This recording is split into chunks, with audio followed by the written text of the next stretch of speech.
네, 안녕하십니까. 기독교 사상연구원의 닥터 김요한입니다.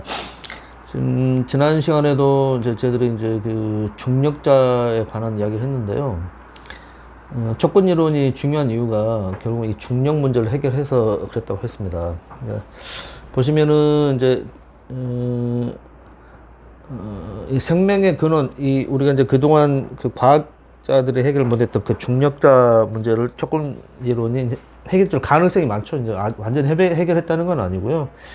또 수학적인 어떤 가능성을 보여줬기 때문에 이제 과학자들, 물리학자들이 이제 조건 이론으로 몰리고 있죠, 사실은. 예전에는 사실 입자 물리학자들이 조건 이론은 이론으로 생각도 안 했어요. 사실 취급도 안 했던 이론인데, 이제 중력 문제 하도 해결 안 되고, 또 입자 물리학 한계가 드러나다 보니까 지금 조건 이론이 지금 각광을 받고 있는 거죠. 그리고 이제 심지어 그 앱리론은 굉장히 그 많은 그 수학적 결과나 그다음에 이런 중력 문제 완전히 해결했다기보다 해결할 가능성을 굉장히 높여줬죠. 그래서 지금 무시 못하는 물리학이 되어가고 있습니다. 그 결과적으로 봤을 때는 그 중력 문제가 가장 중요하다고 했는데요. 제가 지난 시간에는 이제 그 중력과 시간 앞으로 계속 이야기 나올 겁니다. 근데 이제 그래서 보시면 이제 제가 왜 신천동설을 이야기를 했냐면요. 우리가 이제 지동설 이야기 나왔었죠.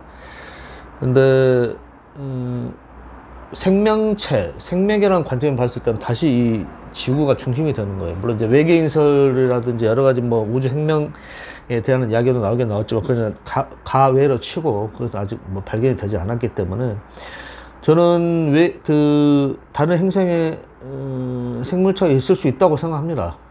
하지만 이제 인격체인 인간은 존재하지 않고 박테리아 정도는 존재할 수 있다고 생각을 해요. 왜냐면 박테리아는 생명의 조건이거든요. 근데 나중에 진화론 시간에서 보겠지만은 우주에서 발견된 박테리아도 창조된 거지 진화될 수 없는 거거든요. 나중에 이제 제가 진화론 시간에 더 자세히 말씀드리겠습니다. 근데 이제 지금은 시간과 이제 중력의 관계에 대해서 이야기 말씀드리고 있기 때문에 생명과 시간과 중력은 굉장히 관계가 있는 거예요. 여러분 보시면 우리가 이제 그 생명의 특징이 뭐라고 그랬죠? 제가 저번에, 반중력적이라고 그랬잖아요. 우리가 보면, 이제 제가 이제 의사생활을 오래 하다 보니까 나이가 들면 어떻게 됩니까? 이렇게 여자들이 이렇게 나이가 들어가면 이렇게 중력방으로 다 처지게 돼요, 사실은. 이게 이제 눈도 처지고, 이렇게 뭐 볼도 처지고 이렇게 처지게 돼요. 그러니까 호르몬, 예를 들면 생명을 유지시켜주는 호르몬이 왕성할 때는, 굉장히, 애들도 이렇게 반중력파로 자라죠. 키가 자라죠. 나무도 마찬가지죠. 반중력파로 자랍니다. 근데 나이가 들면 어떻게 돼요? 생명력이 떨어지면, 자, 중력 좀 처지게 되고, 나중에 땅속에 묻히게 되죠. 인간도 같은 과정을 겪게 됩니다. 그 중력자에 대한 이야기는 보면 여러분 저번 시간에 이야기했지만 몸이 막 생명력이 넘칠 때는 어떻습니까? 막 훌훌 날아다닐 것 같죠? 이렇게 막 몸이 가뿐하다 그러죠. 그게 다 이유가 있는 거예요. 생명을 유지시켜주는 호르몬이나 효소 이런 모든 것들이 이제 그 반중력적인 방향, 예를 들면 반중력적인 성향이 있다는 거죠. 자, 보시면 우리가 이제 조건이론의 핵심적인 그런 그림이라고 그랬죠, 제가. 보시면 이렇게 이제 우리가 사는 막과 조건이론에서 말하는 다른 차원의 막, 이게 최소 1차원 이상이라고 그랬죠. 중력이 샌다고 그랬습니다. 그러면 이 중력자는 반드시 어떻게 된다? 다시 돌아오게 되는 겁니다. 우리가 우주에서는요, 생명이라는 것은 시간적인 존재예요. 우리가 사는 공고한 우주에서 생명을 못 사는 이유가 뭐냐면요. 시간을 되돌릴 수 없기 때문이에요.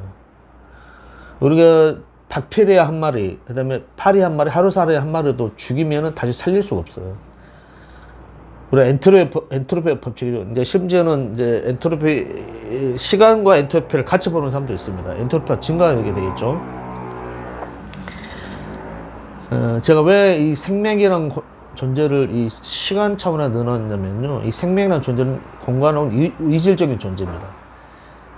우리가 생명의 비밀을 완전히 알고 있다면 이 지상에서 우리가 살고 있는 우주에서 생명체를 살릴 수 있어야 되잖아요. 우리가 죽은 사람 살릴 수 있어야 됩니다. 죽은 파리도 살려낼 수 있어야 돼요. 하지만 살려내지를 못하고 있잖아요. 생명이라는 존재는요, 이 우주의 것이 아니에요. 공간 우주의 것이 아닙니다. 신의 영역에 있는 거예요. 그래서 어떻게 되나? 이 생명체가 죽으면요, 저 세상으로 갑니다. 근데 이제, 이게 이제, 태초의 시간과 공간이 결합해 있을 때는 갈 필요가 없죠. 이렇게 계속 순환이 됐었죠. 이렇게 생명이 순환이 됐었죠. 인간도 순환이 됐습니다. 그래서 이게 이제, 우리가 니체의 사상이 뭐 영원 회귀 사상 같은 거 나오죠. 이게 이 모델이에요, 사실은. 물론 이제 철학자들이나 이 종교학자들이 굉장히 깊이 명상을 하다 보면 이런 진리를 깨닫게 되는 것 같은데, 우리가 기독교적으로 봤을 때는 이건 원래 하나였어요. 이 순환이 하나였습니다. 하나. 하지만 지금 나눠져 있죠. 그리고 인간은 더구나 어떻다? 순환이 안 되는 거죠. 인간의 영혼은 M2라는 공간에 갇혀 있거든요. 이게 이제 우리가 기독교적인 이제 사상입니다. 이게 순환이 된다고 보는 것이 불교고, 우리 기독교에서는 순환이 안 된다고 보는 거죠. 생명은 순환이 됩니다. 생명은 이 공간에서 존재하는 게 아닌 게 살릴 수가 없어요. 그래서 제가 천동사라는 말을 했습니다. 왜냐면 생명체를, 이건 뭐 지구를 꼭 중심으로 해서 우주가 돈다는 말이 아니라 생명체를 위해서 물질 세계가 존재한다는 거예요. 뭐 돌고 안 돌고의 문제가 아니라 생명체를 살리기 위해서 항성이나 지구 같은 행성이 무수하게 많이 필요한 겁니다. 왜냐하면 중력이 필요하기 때문에. 중력을 만드는 물질 세계가 필요하기 때문에 쓸데없이 많은 거예요. 쓸데없이 많은 게 아니죠, 사실은. 이 생명체를 살리기 위한 것이기 때문에. 그래서 보시면 이제 밤하늘의 별을 보면은 뭐 우리 은하계만 해도 뭐 2천억 개의 행성이 있다, 1,000억 개의 행성이 있다. 우리가 제일 가까운 안드로메다 행성에도 뭐 몇천억 개가 있다. 이렇게 하면 그 행성을 따지면 또 몇 개가 있겠습니까? 별이 이렇게 많은 거예요. 그리고 지금 현재 발견된 은하만 해도 1,000억 개입니다. 1,000억 개. 왜 이렇게 쓸데없이 많냐면 쓸데없이 많은 게 아니에요. 결국은 생명체를 위한 이 지구상의 생명체를 살리기 위한 개미 한 마리가 지구만한 중력이 필요할 수도 있어요. 그 기준은 정확히 모릅니다. 아직. 그리고 수학적으로 계산할 수 있다면 뭐 노벨상 한 100개는 줘야 되겠죠. 하지만 아직 그 수학적인 계산은 아직 안 나와 있죠. 그걸 최초로 이야기한 사람이 있어요. 스티븐 호킹 교사가 이야기를 했었습니다. 시간을 에너지로 만드는 사람이 있어요. 나중에 말씀드리겠습니다. 우리가 어렸을 때 보면 사람이 죽으면 별이 된다고 그러죠. 다 일리가 있는 이야기예요. 이 별과 인간의 그 중력 관계가 있는 거예요. 생명체와 중력이 서로 연결되어 있기 때문에 그런 거예요. 중력은 시간과 공간을 초월해서 연결되어 있다고 그랬죠. 차원이 다르게.